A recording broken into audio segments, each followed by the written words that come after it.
Om Sahana Bhavatu Sahano Bhunaktu Sahaviryam Karvavahai Tejasvinavadhitamastu Ma Vidvishavahai. Om Shanti Shanti Shanti. Hari Om Shri Gurubhyo Namaha. Hari Om. So what's the page number, Meenaji? It's page 264. Okay, it's in my book, it's called section 6, Valli 6 of chapter 2, but I think it can be called section 3 also of chapter. Section. Tritiya Valli. Yeah. That's what it is. Tritiya Valli of chapter 2, and the verse is Urdhva Mula Avakshaka. Okay, Yes. so basically what I explained in very much detail about this. So what it is that Krishna Bhagwan is talking about, Krishna Bhagwan, he also talked about in chapter 15. Here I have to come back, switch gears. Here Yamraji is talking to Nachiketa, and he's talking about that there is this upside down tree, which is this whole universe, represented by the whole universe, and call it Ashwatha tree, which is people tree or fig tree, because it is that tree is the strongest, the longest, and the sabse bada hota hai, ghana.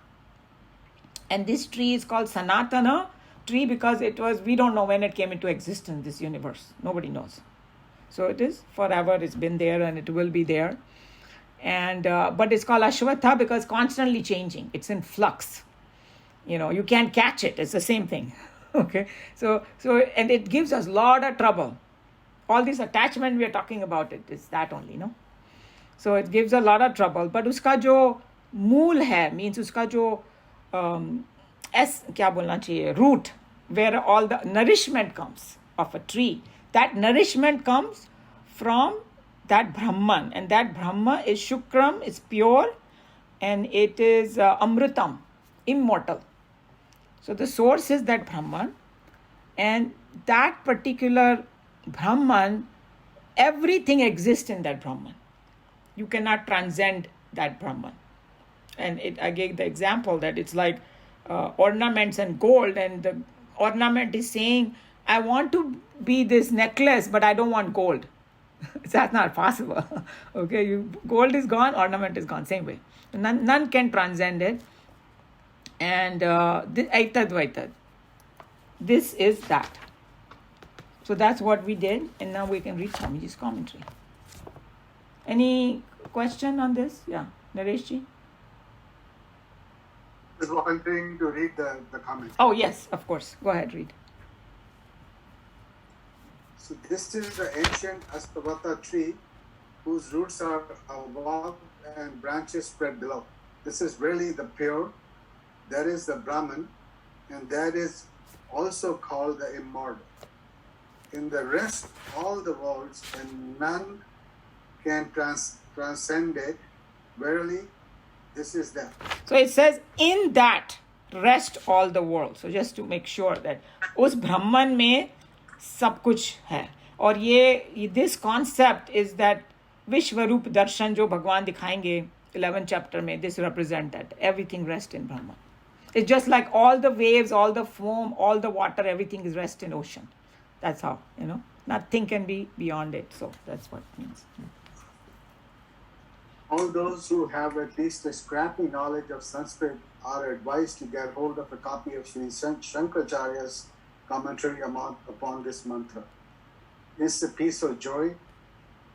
Even the great philosopher Sri Shankaracharya was seemingly carried away into the realm of pure poetry and literature, and the beauty of the deep suggestions contained in the above mantra. So it seems, I have also not read Sri Shankara's commentary. If somebody has the time, inclination, and, can get this, I've heard that he has really elaborated very beautifully, and he himself was a poet besides being a, adhyatmic person, and it's supposed to be very beautiful commentary, because this is also completely tied up with the 15th chapter of Bhagavad Gita. So if somebody wants to understand it more deeply, can, go study that. And then come and share with everybody. Just as the sweet scent of the night flower wafting towards us can give us an idea of not only the presence of the night queen shrub, but also the roots that sustain the plant. So too the Shruti, from an observation of the finite world, of the names and forms, wants to deduce the root of it all, that lies in the region concealed from the superficial observation. Thus, in order to point out an unseen cause for the seen and experienced effects, the scripture is here bringing out a beautiful comparison of the universe projected out from the reality in the form of an Ashwatha tree, peepala tree. It is also relevant here to remember that in describing the same fig tree, Lord Vyasa also had devoted 3 entire stanzas in the opening of the 15th chapter in his masterpiece Bhagavad Gita. So he's just telling you that if we are walking at night time and a sweet smell comes of Raat Ki Rani, jisko bolte hum log, so we know that plant is there. So he's saying that when we see this world, so we are forced to think there has to be a cause for it. And that is that causeless cause, you can say. So जो लोग नास्तिक लोग होते हैं ना कि वो लोग बोलेंगे oh I don't believe in God. Okay, don't believe in God. Who's asking you to believe in God anyway? Do you believe in yourself? Oh yeah, I guess. So where did you come from? Then for a second then they will give बड़े बौखला से जाएंगे, you know, because it's like, hey, your existence should make you ask that question, where did I come from? You know, and you know, when I was born, I suddenly, you know, at whatever age, I became conscious of myself. And then, you know, when suddenly one day I'm gone, so did I just disappear? So अगर वो लोग थोड़ा नास्ती भी होंगे ना, उनके मन में ये विचार आएगा. और actually, Chinmayanand ji used to make that comment. He's saying, actually ना, हम लोग नास्तिक लोगों को ना ज़्यादा importance नहीं देते, but actually they are very Astik. They are just confused. They are seeking for answers. That's what it is. Because everybody has this somewhere deep in them, this question, you know, where did this world come from? Where did I come from? All that, you know. But, and sometimes these Nastic people become Astic very quickly. अगर उनको तुम सही ढंग से कोई उनका मार्गदर्शन करे, कोई संत महात्मा, बहुत जल्दी ये लोग चेंज हो जाते हैं, because इनमें क्यूरियोसिटी बहुत है, you know. So that's where it is. All he's saying is that this world is out there spread in front of us, and now with the telescope, you know, billions of galaxies, ये वो, इसका substratum क्या है? And then if we go back to the science, for anything to move, you need a non-moving substratum. Otherwise, a thing cannot move. That's a scientific fact. If I want to see a movie, I need a screen. Without a screen, either TV screen or any kind of screen, I cannot see a movie. For a car to go, you know, ride, you need a road which is stationary. So if you go back to that kind of theory, a scientific theory, if the whole world is in flux, there has to be a substratum. Because of that, it's moving. That substratum is pointed out here, that, hey, there is this tree that you see in a form of upside down, because the nourishment is higher, diviner. That's what it is, above, like that. Yeah. And then one more thing I wanted to, I think I've shared it, that some Mahatma made this sentence, the world is a signature of God. You know, or the cosmos is a signature of God. That when you see it, you know, hey, the signature is there, somebody got to be there. You know. Yeah. Shankaracharya in his commentary also provides us with the reason why the samsara has been compared to a tree by the Shruti. In Sanskrit, the word vriksha means a tree because it is felled. So here he's talking about that Shruti is all these our Upanishads and all that, huh? They are called Shrutis. So Sanskrit का word वृक्ष की वजह से उन्होंने ये अश्वत्था tree बनाया, because वृक्ष जिसको काटा जा सकता है. वी आर डिस्कस कि वृक्ष को उखाड़ा नहीं जा सकता. तो ये संसार को ना, अगर हम लोग बोलेंगे आई डोंट वांट दिस संसार from tomorrow, you know, like बोलते ना प्रैक्टिस गेटिंग वैराग्य, it's not gonna happen. That's what Krishna Bhagavan told Arjun. with the sword of non-attachment you cut this tree. Non-attachment will come with vairagya, means it is like knowledge of real and unreal. That's where you cut, meaning what? In our it's not like काट के फेंक दो, ऐसा वाला नहीं है ये. It's not going to bother me. मैंने मन से काट दिया उसको. है तो ठीक है, नहीं है तो कोई बात नहीं, kind of thing. Commonly known to the majority, there is no tree which is so extensive in growth, sturdy in build, and long in its duration of life as the Pipala, and the Shruti could not have thought of another tree equally appropriate to compare it with the world of plurality. Generally, the professional writers of cheap bazaar notes, led away by the literal meaning, explain the tree of samsara as having its roots above and the branches hanging down. This is absurd, and even in the Shruti statements cannot make any Ashavata tree to do a Shri Shasana. Yeah, upside down Shri Shasan, yes. However, much misguided artists may try with colors to represent this misreading of the Shruti text by Sanskrit Pandits. Shankaracharya has very pointedly hinted at the misunderstanding.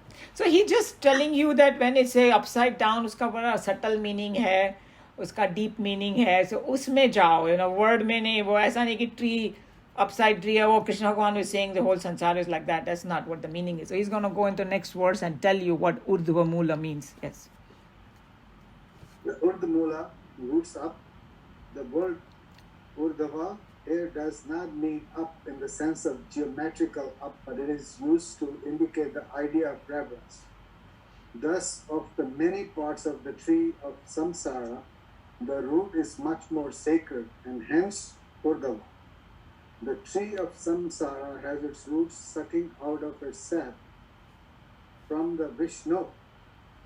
Yet, Paramam Padam, the supreme place of Vishnu, the all-pervading Atma. So ये जो बोला है ना Vishnu Paramam Padam, this has come in Kathoupanishad already. And here Vishnu is not from the Brahma, Vishnu Mahesh. You talking about the Brahman को नाम दिया है Vishnu, because the meaning of Vishnu is the big, the biggest. So yeah, the world में बोला ना big, so there's a comparative है, कि भाई you have a mouse and then you have a what you call whale. So obviously whale is bigger, but if you have a ant and a mouse, then mouse looks like a giant. Right? So, but this Vishnu is talking about जिसका कोई comparison ही नहीं है, the largest, the biggest. That's why they say the Vishnu Padam.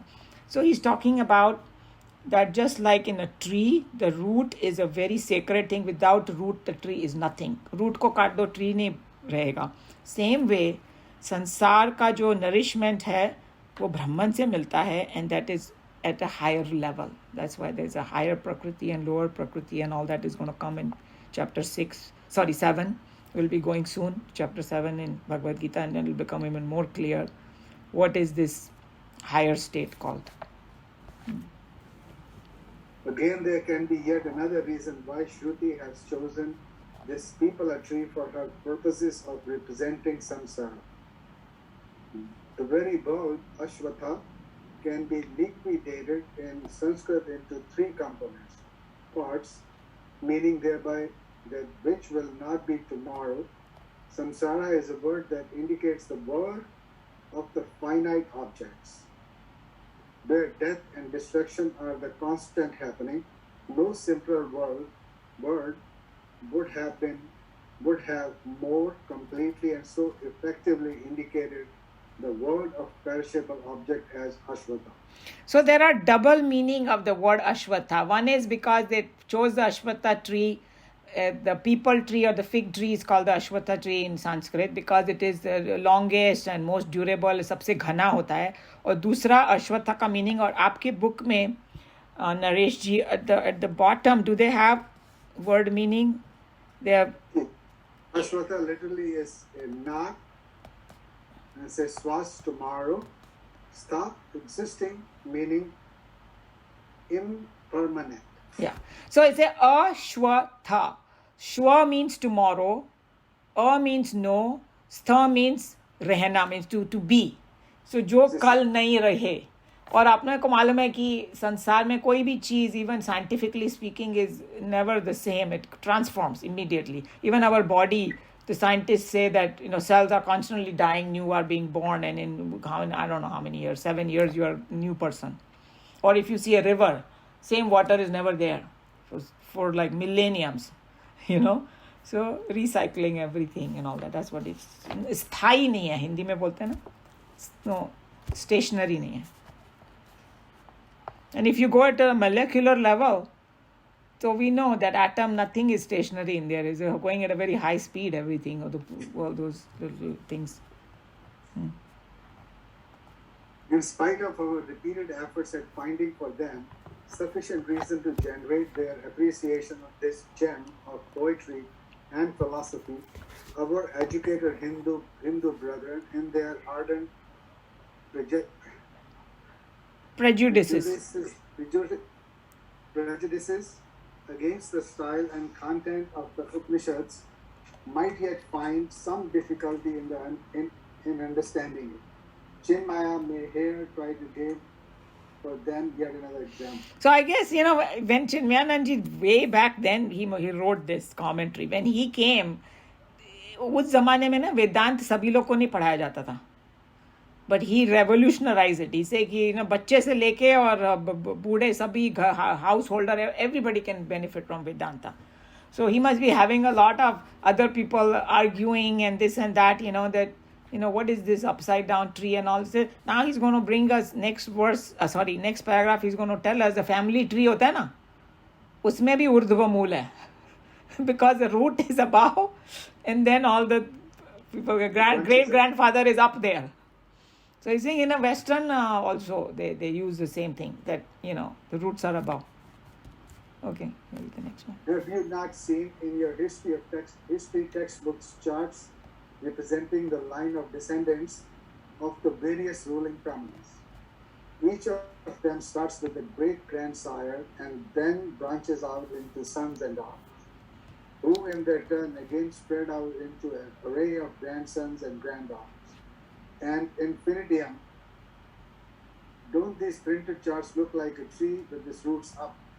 And they are literally called in English as the charts of family tree. If our modern historians, in their matter-of-fact, unpoetic approach to data, can come to use such a poetic idea of a family tree, would you not, if not in sympathy, at least in an intellectual understanding, give the recists of the Upanishad the benefit of doubt? Rishi, actually वो संस्कृत में transliteration में उन्होंने, but they talking about rishis. The rishis ने उनको कितना beautiful ढंग से ये, बिकॉज अपने मॉडर्न लैंग्वेज में भी वो लोग वो ट्री यूज करते हैं, फैमिली ट्री. ट्री से क्या संबंध है भाई फैमिली का, मगर उसको फैमिली ट्री बोलाया और उसका रूट्स अबाव है. Such a great example he came up with. Nobody can dispute that. We all have seen that. Yeah. In short, the Upanishad wants us to understand only the simple fact that the finite world, the Ashvata, is itself rooted in truth and maintains itself from the nourishments drawn from the absolute truth. The samsara is a tree mainly because it can be cut down and removed once and forever with the firm acts of discrimination, viveka. Yeah, and that he's referred to, chapter 15 of Bhagavad verse 3, because that's what he told Arjun, that this tree, the way he described in Bhagavad Gita, ये tree ना फैलता जाता है. अगर संसार को हम लोग अपने मन में कंटेन नहीं करें ना, वो जड़ पकड़ लेता है यहाँ वहाँ. और एक वो कौन सा ट्री होता है, बरगद का होता है ना इंडिया में, जो एक शुरू होता है फिर दूसरा ग्राउंड में चला जाता है, right? It's like a big, huge family. I think they call it the banyan tree. Banyan tree, exactly. And Vadodara में है ये, बड़ौदा में. If you see, सब जगह वो बड़े-बड़े trees हैं. And that's how the संसार की, अगर इसको मन में नहीं रोका गया ना, तो ये फैलता जाता है बुरी तरह. और that's what he's saying कि वो उसको फैलाना बंद करो और डिटैचमेंट की तलवार से काट ही डालो उसको. So, I mean, and he used that language or Arjuna in there because Arjuna was a warrior. But I think we got the picture, to what he was trying to say. So, And another thing it says is, to me, that the sooner you cut it, the easier it is. of course, there you go. अगर बहुत फैल जाएगा तो कितना काटना पड़ेगा. तो Actually, जब what it is, there's a banyan tree in Lahaina, which is, they say, is like 500-600 years old and has support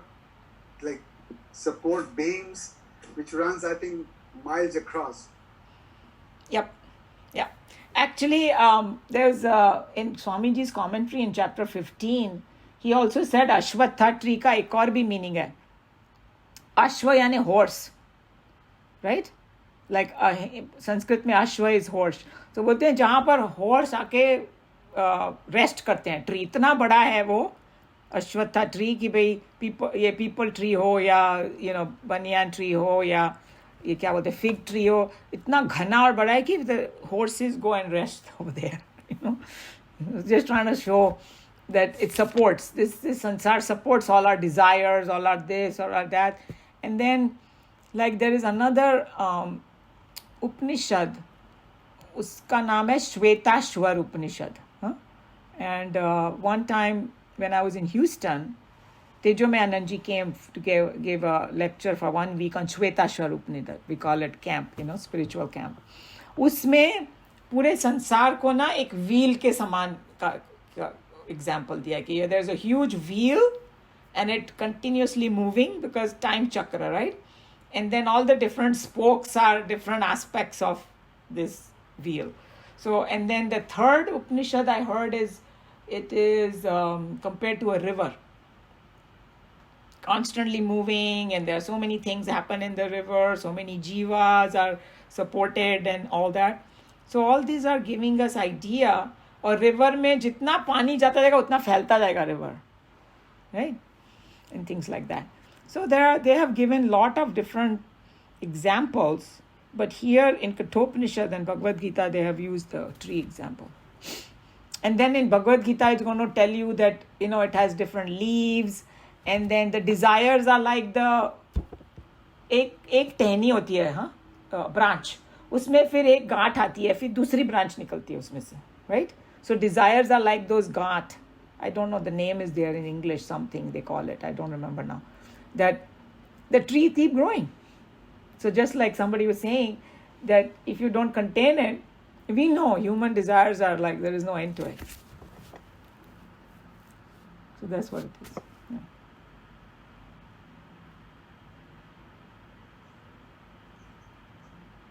Umaji, isn't it true that when somebody is trying to achieve moksha, then he has to give up the desire of moksha also? Yeah, in the end, that's 100%. Because according to Krishna Bhagwan, he already, some of the commentaries we saw in earlier chapters and in chapter 6 also, that desire will keep him from getting that. Right. Yeah. So it's like a total surrender. Yeah. That abhi main tere haath mein hu, Bhagwan. Whenever you want to, I am just relaxing. Then you get it. Yeah. It's like the sleep. If you have anxiety of sleep, you cannot sleep. You have to let go.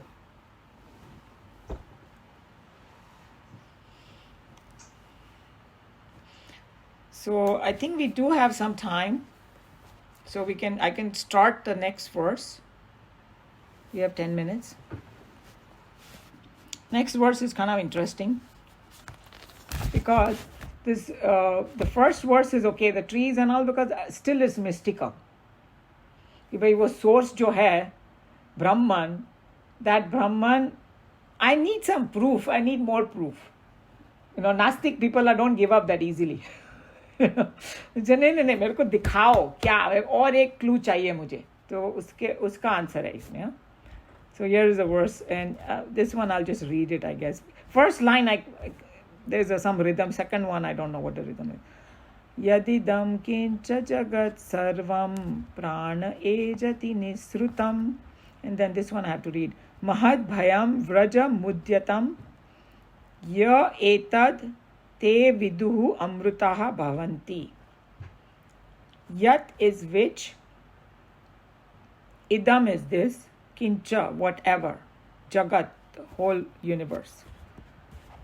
Cosmos, I think that's the word in English. Sarvam, all, prane, the pranas being present. So here, pranas, we are going to see the meaning is slightly different here. Yoga में होता है ना प्राणास प्राणायाम वगैरह तो they're talking about breath, and then we learned that pranas are also all the physiological functions that are happening in our body, digestion, circulation, all those things. They are also comes under prana shakti. But here, one step ahead of meaning is going to be. Ejati is a very interesting word. Vibrates. And in science, we know everything vibrates. Every atom, there's a vibration in it. These guys already knew it. Ejati is the word. Nisrutam is also a very interesting word. Manifestation of something. Emerged. So it's like when we project a movie, it's really not there, but it's a play of light coming from the machine. Same way, this whole jagat, actually it is, we can't catch it, that's why. Everything is moving so fast and everything, but it's coming from that Brahman, it's just projected from the Brahman. That's what it means, emerged. Mahat is great. Bhayam, terror. So why he's talking about terror? That's a little bit scary why he's talking, but at the right context is there. Vajram is thunderbolt. तो ये वज्रम होता है ना, इंद्र देवता का वज्र खड़ा हो गया, वो लेके सब कांपना शुरू कर देंगे. Why did they say? We'll see. Udyatam, uplifted, standing with that vajra in hand almost. Ye, who, etad, this, te, they, viduhu, no. Amrutaha, immortal, bhavanti, they become immortal. Who are these people who become immortal? So, just to come back to what they're trying to say, to understand it. So we are seeing this whole world right now. But exactly like what we saw in Bhagavad Gita, is this world stationary or is it moving? If I look outside, everything looks so serene, it looks like stationary. Right? But in reality, nothing is stationary. It's constantly moving. So that's one point that we have to remember. So he's talking about the word ejati, that this vibration means it is in flux and dynamic. This world is dynamic. It's always in the flux, always vibrating. How it is vibrating? Because of pranas. So they are talking about that in that Brahman, there's one kampan hota hai jaise. Shake. It starts shaking. It's really the Brahman is not shaking, but the pran shakti comes out of there, which seems to be shaking. And that vibration causes this world to emerge. Okay. So whenever anything is moving, we have given the word prana, because Tejomayananji was explaining that the root word of prana he was talking about somewhere, it an se aata hai. Not the an that we eat, that is anna. This is some other root is there in Sanskrit. An means moving. So when we say pran, so in Upanishad, when we say prana means something moving. That's why when the breath ko pran bola gaya hai. When we say shwas na, andar jata hai, bahar aata hai, usko bolta hai pran shakti. Because breath is also moving. So breath को भी प्राण बोला गया है. Then सारे functions जो होते हैं उसको भी प्राण शक्ति बोली गई है. But here they are talking about pranas are referring to Brahman. Why? Because that shakti comes from Brahman of vibration. So it's like Brahman is there and the power of Brahman is, it vibrates. That vibration causes the cosmos to come in the world. And even after it comes in the world, is constantly vibrating. So when we say that the world is stationary, you ask a scientist, he's not going to agree with us. Ek stone la ke rakh do maine apne yahan. Is it stationary or is it moving? Common man will say it's stationary. किसी scientist को लेके आओ, और बोलो कि तो बोलेगा no every atom is moving in there, nothing is stationary over there. मेरे को लग रहा है, आभास हो रहा है it's moving, but the moment you see some instruments and this and that, it's moving. So these guys already knew it. So here the prana word is actually referring to that Brahman, that wahan se ye shakti of vibration is coming. That's how we have to see. So what Tejomananji was explaining, that even in Kathoupanishad, we may have forgotten it, but there was a verse when they talked about that the Ishvara part. Who is Ishwar? Ishwar is the Hiranyagarbha state. What is Hiranyagarbha? Total mind functioning. The total mind functioning was called pranas. Because, the vibration has already begun over there. And then it comes and continues and it manifests like that. So, but we cannot understand yet the Chaitanya or, the Shuddha Chaitanya.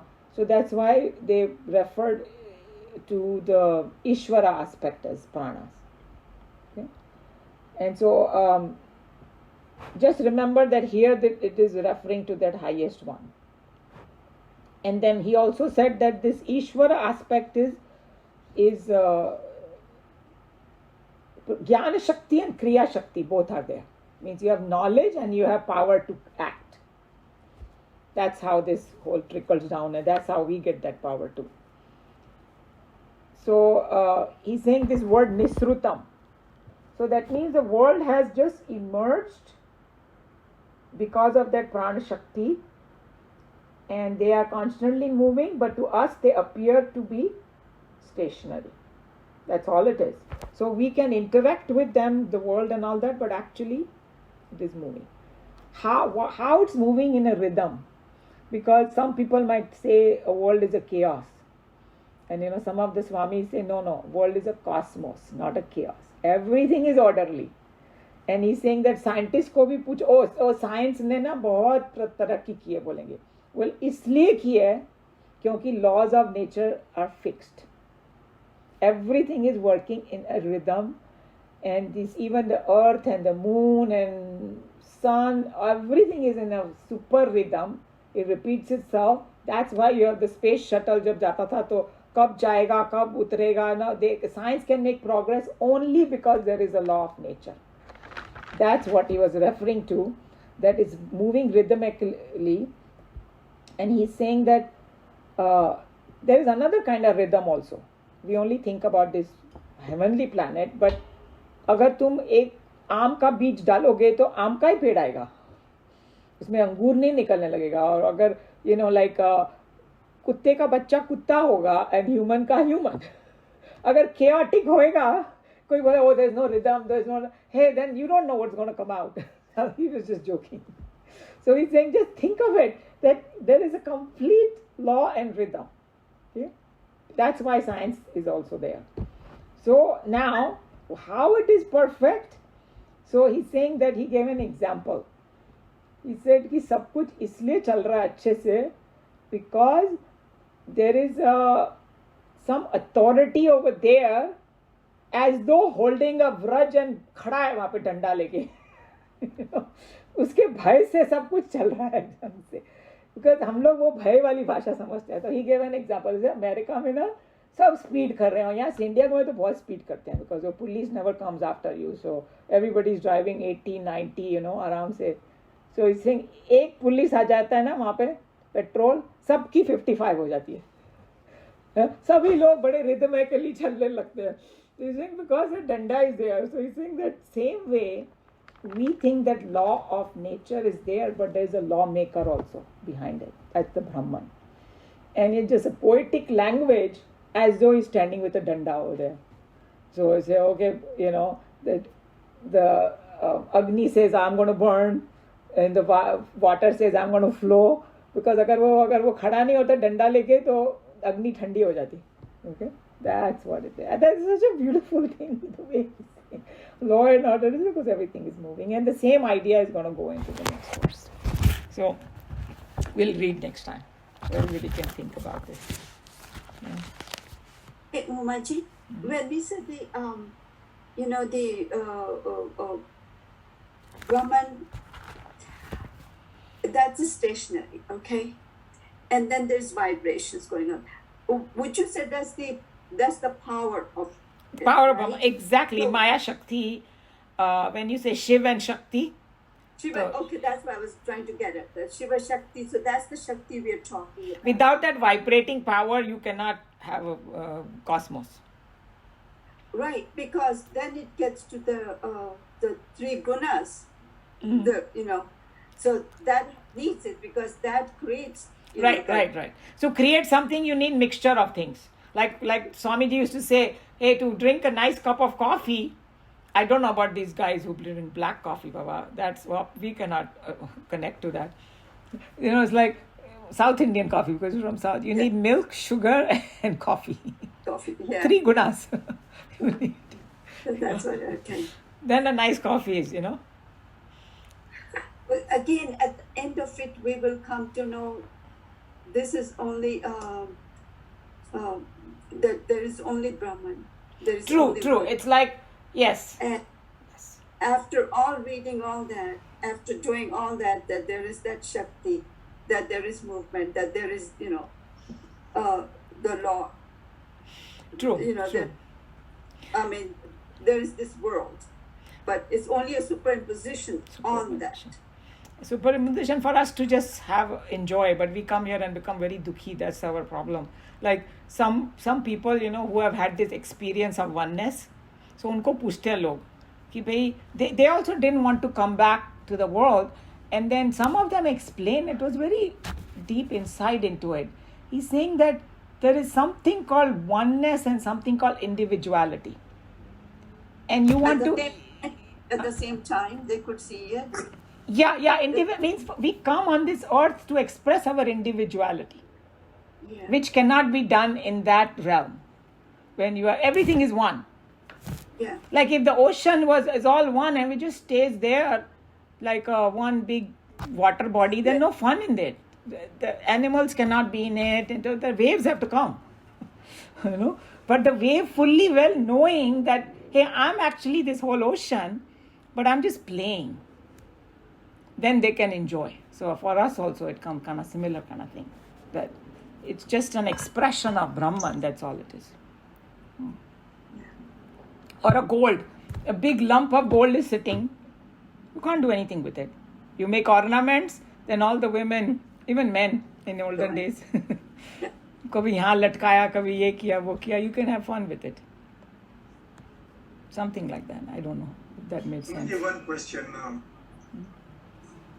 When somebody achieves moksha, then he merges with Brahman. Yeah. So he has become part of Brahman then? See, he was always part of Brahman. He just realized that he is because when we say moksha, that's the whole problem. When we say we merge, so we might start thinking that we are separate. Right? It's like ocean and waves and ocean lilies. That's the best example.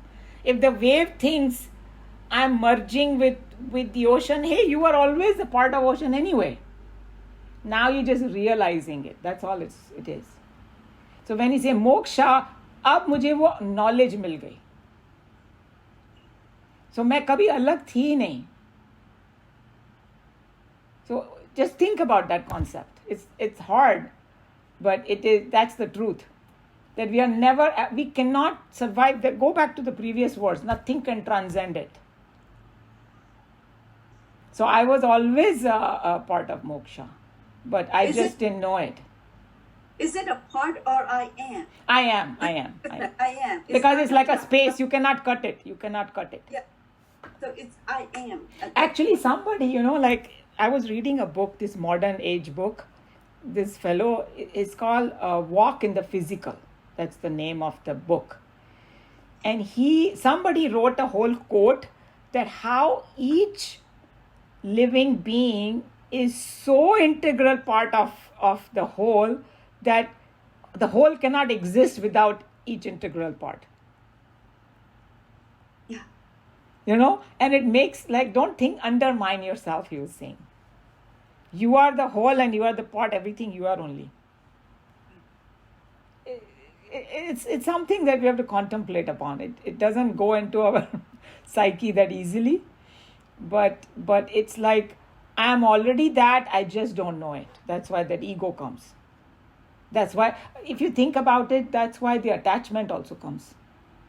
But then when they say, usko moksha ho gaya, and he's not coming back anymore. He can if he wants to. That's then वो इच्छा से आता है फिर वो, because he has become Ishwar. You know, like Krishna भगवान से मेरा भी जन्म हुआ है, तेरा भी, मैं अपनी इच्छा से आया हूँ. लेकिन तेरे को, you have been pushed into this world because of your karmas. It's not that he won't come, he will come. और किसी ने बोला कि अगर संसार बनाया है तो जैसे कि एक फैक्ट्री है, फैक्ट्री बना के छोड़ दी तो कभी न कभी तो आएगा ना देखने के लिए. So that अवतार के लिए बोला है. So that was a good example. So it's, I think that we get a little confused, but what they're trying to say is that he won't be tied up like with the karma. That's why we say karma bandhan se छूट जाएगा वो. Yeah. Maji, can I make a comment off camera? Yeah, of course. Off camera meaning? You want me to I'm stop happy to the... turn my video on. Yeah. Oh, that's okay. Yeah, go ahead, Geeta. I just had an idea about what Sushilji brought up earlier, about can there be vairagya between husband and wife? And I think that, yes, definitely. And the vairagya is this, that, you both understand and that we are both going to teach each other vairagya, love without attachment. And one example of that would be that if I am sick, then don't let that trouble you or cause you sorrow, and you remind me that I'm working out my karma, and therefore I shouldn't let it bother me, and in fact I'm lucky that I'm working out my karma in this life, so I won't have to do this particular thing in my next birth, and if so you remind me that I shouldn't be depressed because of my condition, and I'll remind you that you shouldn't be depressed because of my condition.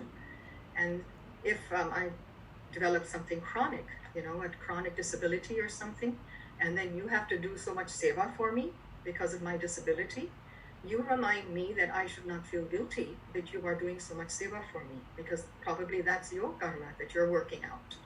My karma that I'm suffering this, and your karma that you're having to serve me while so that way we both relax, and this is when, as soon as there's a kind of a peace in that's what we're aiming at. That is vairagya.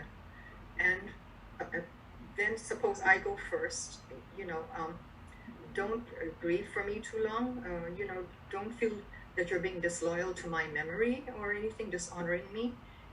If you start going back to your normal life, if you need to find somebody else, go ahead. Again, you're not being disloyal to my family or anything. It's just the way it is, It's, this is a stage on which the actors will come and go, and that's the way we're supposed to look at it. So that is, maybe that's an example of vairagya between husband and wife. Did I get it right? Yeah, I think that's pretty good. That's a good aspect of it, vairagya for sure.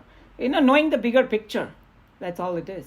And knowing that the person who has gone on a spiritual journey. So you don't need to feel sorry for them. You should be, like Joe says, no, he always feels like happier. So, it's not like, hey, I want somebody to quit early because, hey, not that thing like that. Joe's ka prarabdha hai wo hai, but if person is quit. I mean, I saw my own mother. My mom and dad were so much like together, my God, entire life. The great couple. Okay? And my mom was so dependent on my dad that we were like scared as a children that what's going to happen. And the way she, did herself, bolna chahiye, how she lived after my dad passed away, she became a great example for all of us.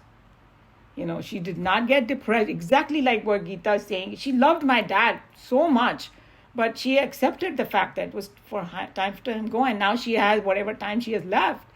And she was a happy camper, and she contributed so much in our family. And, my children also loved their Naniji so much. She would call them, even though she couldn't speak complete English, tuta-futa English, she will talk to them and everything, She brought a lot of joy after that also. I think that came from her spiritual strength, which we didn't know about. Because she was very simple in her sadhana. She didn't read big shastras and nothing. She just did her simple sadhana, but she had a firm faith in God. So it expressed at the right time, when it in her life it was needed the most. So what Geeta ji is saying is true, And you're from that stock, Umaji. That's why you have the I don't know. We all have our ups and downs, and it's a journey. So sometimes I'll slip and fail, and still pull your socks and get up and move. Because I have faith in Lord Krishna with all these verses and everything. So I'm going to close over here, and then we have still 15 minutes. And I'm going to ask, I know that Prabhakar ji's grandson has a question, and I'm very curious to know, and everybody else can be part of that too. So I'm going to close over here. Sarve bhavantu sukhina, sarve santu niramaya, sarve bhadrani pashyantu, ma kaschid dukha bhag bhaved.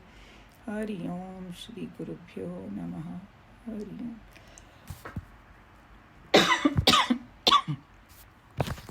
Maji, can I ask the question?